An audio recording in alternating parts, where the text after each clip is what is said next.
ناظرین السلام علیکم۔ تصوف کی جب بات ہوتی ہے تو عام طور پر دو اصطلاحات اس میں بڑی واضح ہم سنتے ہیں، اور وہ ہے عشق حقیقی کا تصور یا محبت الہی کا تصور۔ اب ان کے بیچ میں محبت اور عشق میں بھی ممکن ہے بہت سارے لوگ فرق کے قائل ہوں، لیکن ہم تصوف اسلامی کو قرآن کریم کی روشنی میں سمجھنے کی کوشش کر رہے ہیں، اور ہمارے ساتھ موجود ہیں ظفر اللہ خان صاحب۔ ظفر اللہ خان صاحب، آپ کو خوش آمدید۔ سلسلہ گفتگو ہمارا آیات قرآنی کے حوالے سے ہے جو تصوف کے مضامین اور تصوف کی روح کو بیان کرتی ہیں۔ قرآن کریم میں ایک محبت کا تصور ملتا ہے، محبت الہی تصوف کی بنیاد قرار پایا ہے۔ قرآن کریم اس حوالے سے کیا کہتا ہے؟ بسم اللہ الرحمن الرحیم، اللہم صلی علی محمد وعلی آل محمد وبارک وسلم۔ قرآن مجید اللہ پاک سے تعلق کی کئی بنیادیں مہیا کرتا ہے، کئی پیراڈائم دیتا ہے جو انسان اور خدا کے درمیان تعلق بناتے ہیں، یا یوں کہہ لیجئے کہ ہمارے علماء امت نے جو قرآن مجید کی تعبیریں کیں، فلسفہ حیات اسلامی کی جو تعبیریں کیں، ان کو اگر ہم دیکھیں تو لگتا یہ ہے کہ تین مکاتب فکر نظر آتے ہیں، تین نقطہ نظر نظر آتے ہیں۔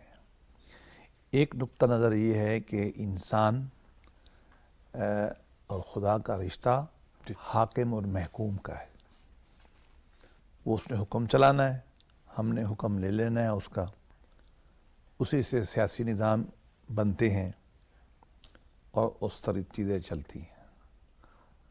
آقا اور غلام بنتے ہیں، ان کے رشتوں میں ایسے ہی فرق ہوتا ہے، ایسے ہی فارمر رشتہ ہوتا ہے، کوئی قربت نہیں ہوتی اس میں، جیسے آقا غلام میں حاکم محکوم میں نہیں وہ ہوتی۔ ہے، اور یہ زیادہ تر جو سیاسی اسلام سیاسی تعبیریں ہیں وہ اس تصور پہ کھڑی ہیں، جو ویلڈ ہے، قرآن مجید میں ہے، ہم انکار نہیں کرتے اس کا، میں سب تنقید نہیں کر رہا ہوں اس میں۔ ایک نقطہ نظر یہ ہے، وہ یہ سمجھتا ہے کہ انسان اور خدا کا تعلق آپس میں عبد اور معبودیت کا ہے۔ وہ معبود ہے، میں عبد ہوں، میں بندہ ہوں، وہ اس کی عبادت مجھے کرنی ہے۔ یہ ایک تصور ہے، یہ بہت سارے لوگوں نے پیش کیا، کچھ صوفیاء نے بھی کیا، اقبال نے بھی اس کو پیش کیا۔ جیسے اقبال کہتے ہیں نا، نبی کریم صلی اللہ علیہ وسلم کی ذات کو بیان کرتے ہوئے کہ وہ عام انسان بھی تھے اور ایک غیر معمولی انسان بھی تھے اور نبی بھی تھے۔ اب اس کو کیا وہ بیان کرتے ہیں؟ عبد چیز دیگر عبدہو دیگر است، کہ ہم سب عبد ہیں، وہ عبدہو ہے، اس کا بندہ ہے، لہذا وہ ہم سے بہت آگے۔ تو عبد کا تصور ہمارے ہاں پایا جاتا ہے۔ عبد ایک تیسرا تصور بھی ہے، وہ ہے محب اور محبوب کا، کہ اللہ ایسی ذات ہے جو محبوب ہے، جس سے محبت کی جائے گی۔ وہ بھی ہم سے محبت کرتا ہے، لیکن وہ محبوب ہے، ہم محبت کرنے والے ہیں۔ صوفی جو پیراڈائم ہے نا، صوفی نقطہ نظر، وہ زیادہ تر اس تصور کے پاس ہے، ٹھیک، محبت کے تصور کے پاس۔ وہ یہ سمجھتا ہے کہ خدا سے ہمارا تعلق محبت کا ہونا چاہیے، اس کے فائدے ہیں۔ میں ایک ایک لائن میں بات کر کے پھر بات ختم آگے بڑھتے ہیں۔ حاکم و محکوم میں آپ غلام ذہن کے ساتھ چلتے ہیں، خوف زدہ ذہن ہوتا ہے، دبا ہوا ذہن ہوتا ہے، خدا سے آپ کلام نہیں کر سکتے، بات نہیں کر سکتے، حریت نہیں آتی، ناز و نخرہ نہیں کر سکتے، اپنی ذات کو اسرٹ نہیں کر سکتے۔ ابھی سب چیزیں واضح کرنے والی ہیں، وقت نہیں ہے۔ آپ ایک کٹھ پتلی کی حیثیت سے رہ رہے ہیں، ٹھیک ہے، آپ میں کوئی انرجی نہیں، تخلیق نہیں، آپ کی ذات نہیں رہتی۔ عبد معبود میں بھی کچھ فائدہ ہے، کچھ آپ بول سکتے ہیں، مناجات کرتے ہیں، رونا پیٹنا کر لیتے ہیں، کبھی سوال بھی کر لیتے ہیں، لیکن محبت کا رشتہ بہت سبلائم ہے۔ محبت سب سے بڑی طاقت ہے کائنات کی۔ جب آپ خدا سے محبت کرتے ہیں تو اس کی ذات میں ضم ہو جاتے ہیں۔ ذات کی ضم سے مراد یہ نہیں ہے کہ آپ کا جسم مٹ جاتا ہے، مراد یہ ہے کہ وما تشاؤون الا ان یشاء اللہ اپنی رب مرضی اس کے حوالے کر العالمین۔ دیں۔ اس کی مرضی سے آپ اٹھتے ہیں، اس کی مرضی سے آپ سوتے ہیں۔ میں ایک دن نماز پڑھ رہا تھا، سجدے میں نہ مجھے بڑا مزہ آیا، چلو میں نے کہا لمبا کر لیتے ہیں۔ 3 دفعہ سبحان ربی الاعلیٰ پڑھا، پھر 5 دفعہ پڑھا، پھر 7 دفعہ پڑھا۔ اب میں ایک روحانی کیفیت میں ہوں، میں اپنی مطلب ایک علمی نقطہ بیان کر رہا ہوں، اپنی ذات کی کوئی چیز نہیں بیان کرنا چاہتا میں نے سوچا اس پہ کہ یار نماز میں سب سے بڑی چیز سجدہ ہے، وہ میں کر رہا ہوں، مجھے اچھا بھی لگ رہا ہے، تو میں کیوں کھڑا ہوں؟ مجھے نہیں کھڑا ہونا چاہیے۔ اگلے لمحے مجھے خیال آیا کہ نہیں، تو اس کا فیصلہ نہیں کر سکتا، فیصلہ تمہارے مالک نے کرنا ہے کہ اس کو تیری محبت کی کون کون سی ادائیں پسند ہیں۔ اگر وہ کہے سر پڑا رہو، پڑے رہنا ہے، اگر وہ کہے نہیں آپ تم نے کھڑے ہو جانا ہے، ہم کھڑے ہو جائیں گے۔ وہ کہے گا ٹیڑھے وہ جو رکوع میں ہم ٹیڑھے ہو جائیں گے۔ یہی ہے نا نماز میں، یا سجدے میں کرتے ہیں، یا کھڑے ہوتے ہیں، یا ٹیڑھے ہو جاتے ہیں۔ اب یہ بھی ہم فیصلہ نہیں کر سکتے اس کی محبت میں۔ محبت میں ہم اس لیے تو آ گئے کہ سر ہم نے زمین پہ رکھ دیا، کتنا رکھنا ہے۔ اب یہاں ہمارے ہاں تصور یہ ہے کہ محبت اطاعت سے لنک ہے۔ قرآن مجید میں تصور یہ ہے، ہمارے یہاں وائلڈ ایک بیکار قسم کی محبت، تھوڑا اس کو پہلے وضع کر دو محبت کو۔ محبت، عشق، الفت، مودت، ذوق، انس، یہ بہت ساری اصطلاحات ہمارے ادب میں استعمال ہوئی ہیں۔ حب، اس پہ کتابیں لکھی گئی ہیں کہ تصور محبت کیسے ڈیولپ ہوا ہے، وہ فنی بحث ہے، ہم اس میں نہیں جاتے۔ ہم محبت کو ایک لے لیتے ہیں، اس کو قرآن مجید کہتا ہے ان کنتم تحبون اللہ فاتبعونی، اے لوگو اگر آپ مجھ سے محبت کرنا چاہتے ہو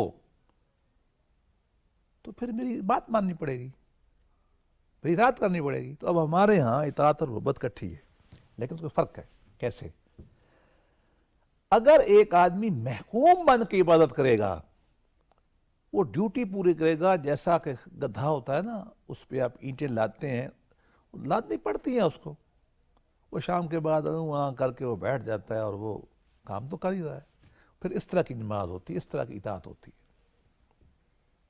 پوری کرنی، کوئی مزہ نہیں، کوئی اب کے تصور سے چلیں گے آپ تو وہ بھی نماز پڑھے گا، اچھی پڑھے گا، عاجزی سے پڑھے گا، خشوع خضوع بھی کرے گا، لیکن اگر اس کا تصور ذات الہی کا محبت سے اطاعت جڑی ہوئی ہے تو پھر جب وہ نماز پڑھے گا تو اس کی نماز بالکل الٹ ہو جائے گی۔ الٹ سے مراد کیا ہے؟ وہ اس کو الٹ کر دے گی، اس کو دنیا سے نکال کے لے جائے گی۔ وہ نماز بن جائے گی معراج۔ وہ ہر نماز میں مسجد میں جانے سے پہلے یہی سوچے گا کہ میں اپنے محبوب کو دیکھنے جا رہا ہوں۔ غالباً حسن بصری، غالباً اللہ معاف فرمائے، یہ ان میں سے کوئی بڑے بزرگ تھے، کیسے صوفی بنے؟ ساری ایک لڑکی سے عشق کرتے تھے، گھر کی کئی قریب تھی تو اس نے کہیں گزرنا تھا، ساری رات کھڑے رہے دیکھنے کے لیے، وہ گزری نہیں، صبح اذان ہو گئی، اللہ اکبر۔ مسلمان تو تھے، یہ مسجد گئے، اذان سن کے کہنے لگے، اللہ نے توفیق دینی تھی نا، اپنے آپ کو کہنے لگے کہ تمہیں شرم نہیں آتی؟ اس کے عشق میں ساری رات کھڑے رہے ہو، تمہیں پتہ نہیں چلا، رات گزر گئی، پھر بھی نہیں، اگر خدا کے لیے کھڑے ہوتے تو پھر کیا ہوتا۔ بار ان کا یہ کنورشن ہو گئی۔ اس کے بعد جو ہے محبت کے ساتھ اطاعت جڑی ہوگی تو پھر آپ نماز کیسے پڑھیں گے؟ ایک صحابی کے بارے میں کہتے ہیں کہ اس کا پاؤں میں پرابلم تھا، ڈاکٹر نے کہا ہم نے آپریشن کرنا ہے، تیر نکالنا ہے۔ یہ مختلف روایت، علی سے روایت ہے ان کے بارے میں، امام بہت، میں نام نہیں لیتا کہ سب کے بارے میں کئی واقعات ہو چکے ہیں ہماری تاریخ میں اور بالکل جینون ہے۔ ڈاکٹر نے کہا ٹانگ کاٹنی ہے، تو پھر جب مریدوں نے، دوستوں نے، احباب نے، گھر والوں نے فیصلہ یہ کیا کہ ویسے تو ہماری بات مانتا نہیں ہے، ٹھیک ہے اب فیصلہ تو ہو گیا ہے، فیصلہ ہے کہ جب یہ نماز پڑھنے لگے ٹانگ کاٹ لینا، آپریشن کر دینا، اس کو پتہ نہیں چلے گا۔ اتنا محو ہے. نماز شروع کی، اگلوں نے آپریشن کر کے ٹانگ کا علاج کر دیا. نماز کے بعد پتہ چلا کہ آپریشن ہو گیا. وہ اللہ کی ذات میں، نماز میں اللہ کے جلوے میں محبت والا آدمی اتنا مست ہوتا ہے وہ پتہ نہیں چلتا. ایک اللہ والے نماز پڑھ رہے تھے تو اوپر سے نا سانپ گرا. پھر طرح لوگ بڑے پریشان تھے. انہوں نے نماز پڑھی، لوگوں نے پوچھا، انہوں نے کہا یار مجھے کوئی پتہ نہیں. امام زین العابدین کے بارے میں کہتے ہیں نا، میرے تو بڑے محبوب ہیں وہ. آپ کے بارے میں کہا جاتا ہے کہ وہ نماز پڑھ رہے تھے، آگ لگ گئی، مسجد جل گئی، لوگ ہی بھاگ گئے مسجد سے. اور شریعت اجازت دیتی ہے، آپ کو جانا چاہیے. جان بچانے کے. نہیں وہ حکم ہے، نماز چھوڑنا یہاں واجب ہے. میں فقہ کی حیثیت سے، میں تو عالم نہیں ہوں، ہمارے علماء کرام ہمیں یہی بتاتے ہیں جان بچانا پہلے، نماز بھاگو یہاں سے. نماز وقت ان کو پتہ نہیں چلا. بعض میں لوگوں نے پوچھا یہ ہوا کیا؟ سنیں اب بات. کہنے لگے آخرت کی خوف نے مجھے دنیا کی خوف سے بیگانہ رکھا. وہ اللہ کی محبت میں اتنے مست ہوتے ہیں کہ ان کی اطاعت کا مزہ پھر یہ ہوتا ہے. بتانا صرف یہ ہے. وہ یار ایک میرے اور دل کرتا ہے میں آپ کو مثال دوں. بڑی محبوب خاتون ہے بی بی رابعہ بصری. یہ جو محبت ہے نا خدا کی صوفیاء میں، اس کی غالباً نمائندہ وہ ہے دوسری حدیث ہجری کی، بہت ارلی پیریڈ کی ہے، امام حسن بصری کے قریب کی تھی. کیا خاتون تھی وہ! یہی دعا کرتی تھی کہ اے خدا میں آپ سے محبت کرتی ہوں، پتہ نہیں آپ مجھ سے محبت کرتے ہیں کہ نہیں کرتے. مجھے نہیں معلوم کہ میدان محشر میں آپ میرے ساتھ کیا سلوک کریں. خوف بھی مطلب ساتھ ذرا دونوں چیزیں چاہیے رہتی ہیں. کہتی تھی کہ میں آگ اور پانی لے کے جا رہی تھی ایک دن، آگ اٹھا کے. کیوں؟ اس نے کہا یہ جو تمہارا خدا ہے نا، اس کی نیکی تم کرو گے اور تمہیں جنت دے گا، تو آج میں جنت کو نا آگ لگانے جا رہی ہوں. اور تم ڈرتے ہو خدا سے کہ تمہاری عبادت نہیں کرو گے تو خدا تمہیں آگ میں ڈالے گا، آگ کو میں بجھا رہی ہوں آج. لوگوں نے پوچھا کیوں؟ انہوں نے کہا بھائی اللہ کی اطاعت محبت کے لیے کی جاتی.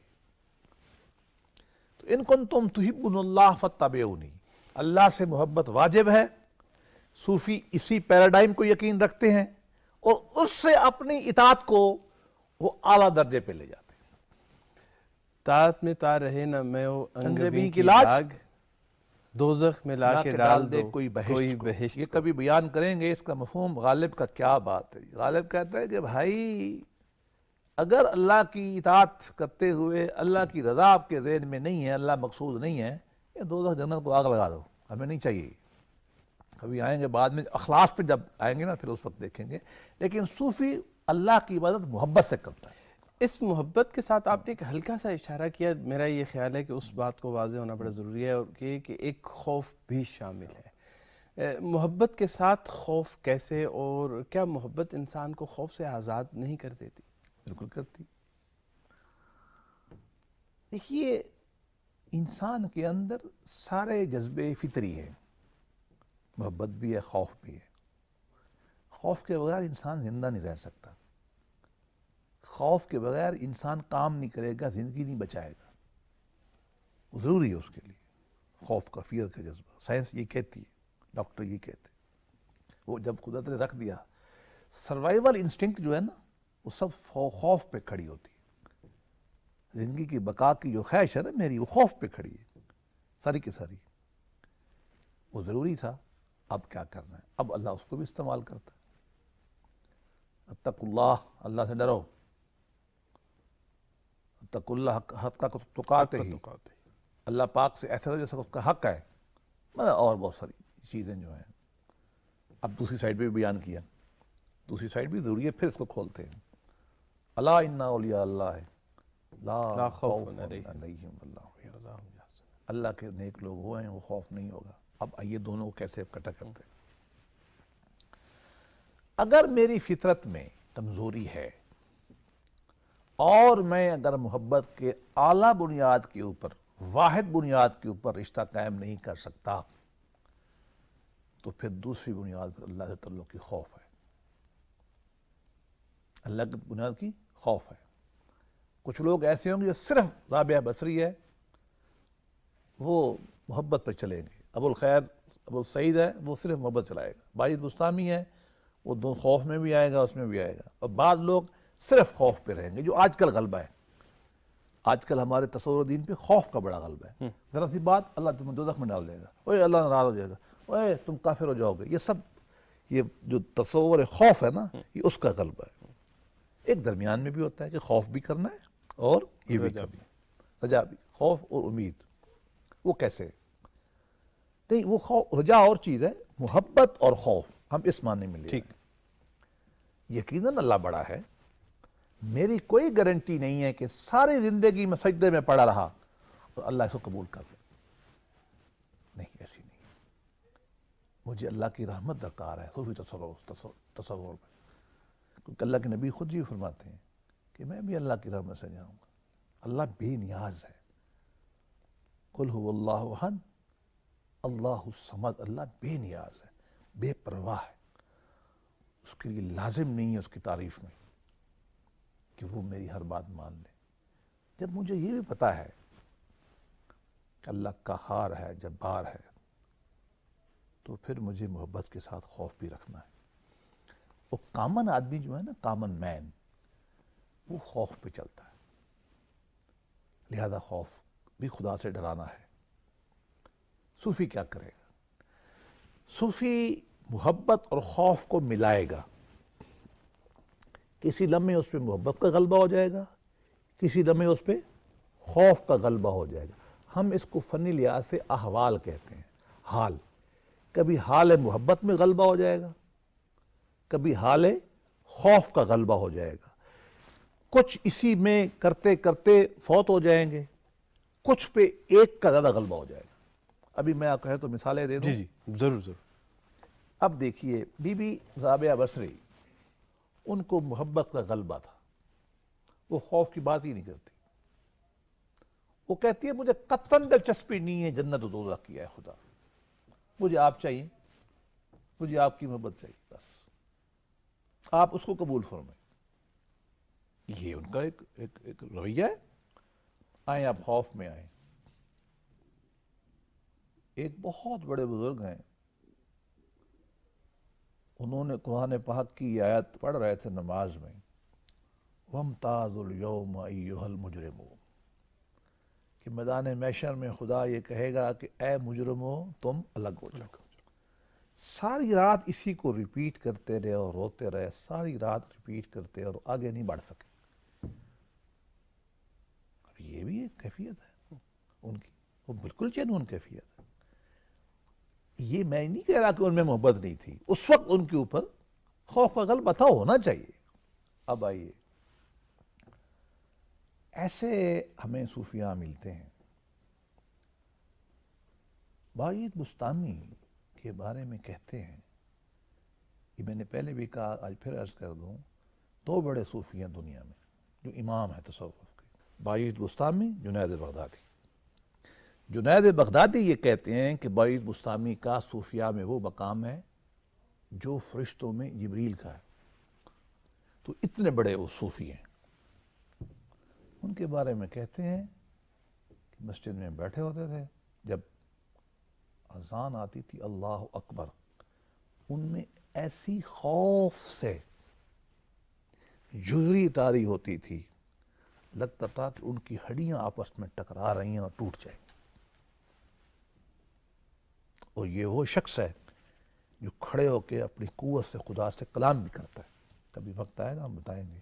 یہ کوئی عام آدمی نہیں تھا, یہ بہت بڑا ایک آرچ ٹپیکل گرینڈ صوفی ہے جو خدا سے حضور میں کھڑے ہو کے بات بھی کر لیتا ہے. مطلب ہے وہ اتنا بڑا آدمی تھا. صحیح. حالت یہ ہے خدا کے خوف سے کہ اس کے اللہ کا نام آتے ہی ہڈیاں ٹوٹنے لگتی.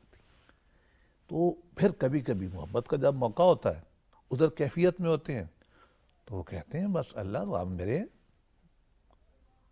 آپ میرے ہیں, آپ کو میری بات ماننی پڑے گی.